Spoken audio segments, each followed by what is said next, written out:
Charging. Clear. Do it again. Charging. Clear. Okay, we've got a pulse.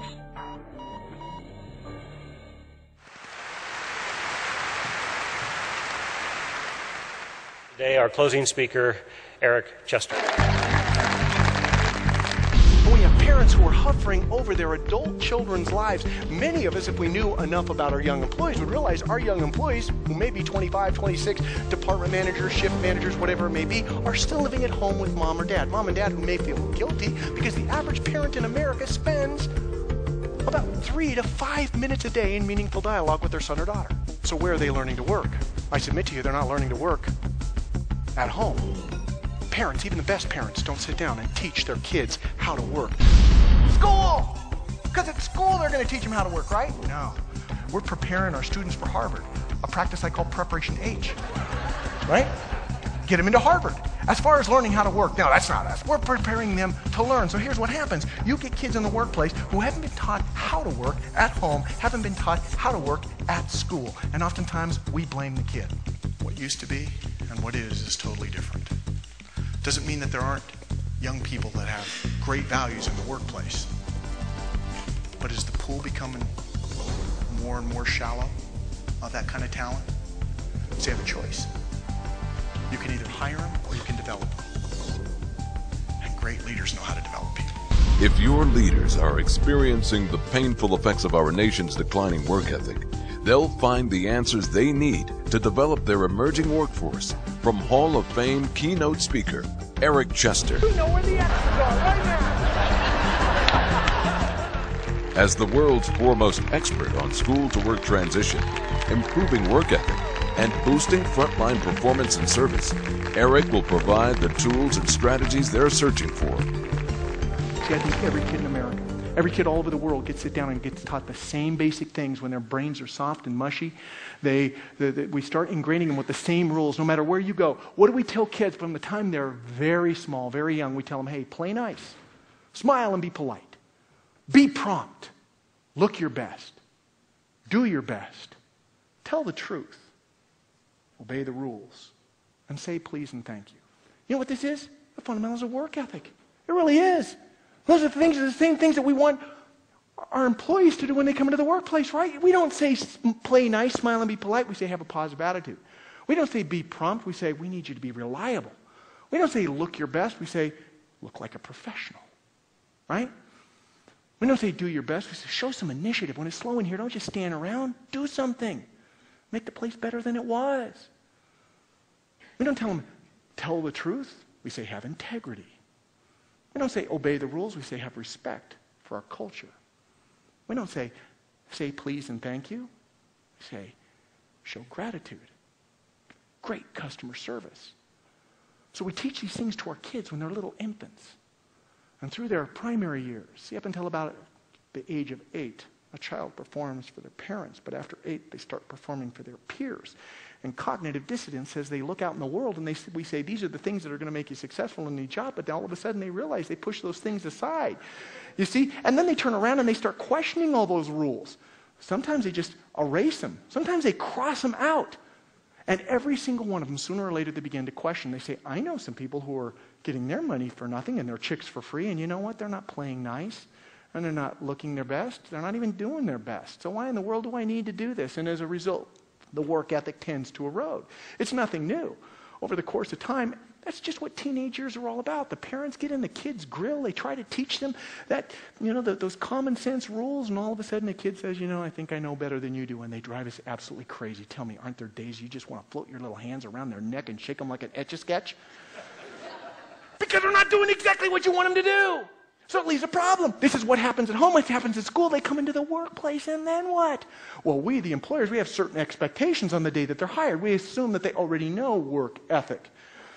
We assume that they already have this installed. And work ethic could be defined between that which they know and which they don't know. They've learned these rules, so naturally they know these rules apply in the workplace. My dad taught me how to work. Your dad taught you. You teaching your kids? What does the employer? What can they expect when it comes to rules and expectations about what kids know and don't know? You know what this is? This is the cognizance. This is how much they're cognizant of. But that's only one dimension. It's just, we don't want people to come in and just know stuff. They got to go beyond that. It's not just what they know. It's what they will do or not do. That's the compliance. And see, I think in this process between what they know and they don't know, or the cognizance, and what they do and they don't do, which is their compliance, that's the intersection. That's that thing that we call work ethic. Here's the problem. What if you don't know and you don't do? What if you have an individual in your workplace that doesn't know what to do and they don't do anything? That individual is idle. What do you do when people don't know what to do, but they do something anyway? And maybe get it right. That individual is lucky. That's really cool. They're just moving around, and sooner or later every blind pig eventually gets an acorn. Man, they're lucky. Problem with this is it isn't sustainable. What happens when somebody knows what to do, but they don't do it? Then they're cheating. No, but you know what to do, and you don't do it. You are cheating. None of us in here cheat. We don't cheat. That's why when we see that speed limit sign at 55, we would never dream of going 56. These aren't labels for people. These are states that people move in and out of. You have people in your restaurant that are lucky, that are idle, that are cheating, and you know where you want them? You want them to know what to do, and you want them to do it, because that's work ethic. And when they do that, they have value to you, therefore they're valued. And isn't that what you're doing? You're trying to move people over to the right and up. It's part teacher, part motivator, and it's all mentor.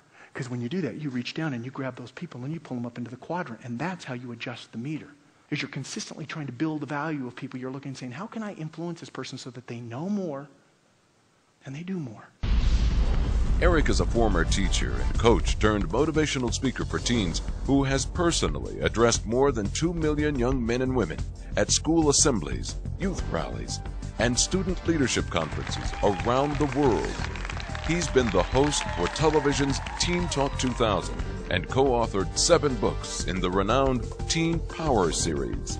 He is an ally and an advocate for youth, and he is in the trenches with teens and young adults, so he knows how they think, what they value, and how to connect with them. Everywhere when I applied to a job, and Eric is also the founder and CEO of the Bring Your A Game to Work training and certification program, which is currently being taught in a growing number of high schools, colleges, and workforce development centers around the country. The A-Game curriculum allowed me to fill a gap, but to introduce something that I had no idea could have this kind of an impact on my students. This innovative work readiness program is now being used as the first step in the training process by leading national employers of teens and young adults.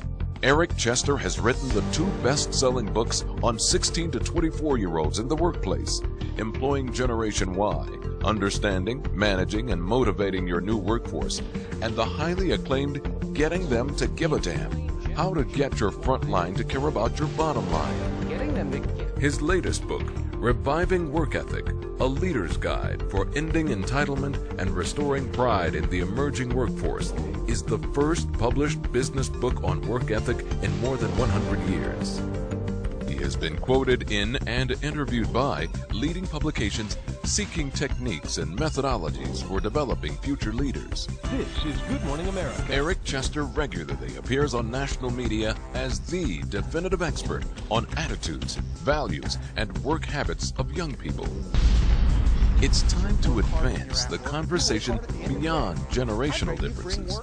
Ensure your success and theirs by taking your leaders and managers on an exclusive backstage tour inside the hearts and minds of their frontline workforce, and show them how to develop their new hires into the future leaders of your industry and your organization by introducing them to the only work ethic speaker and author in the world, Eric Chester.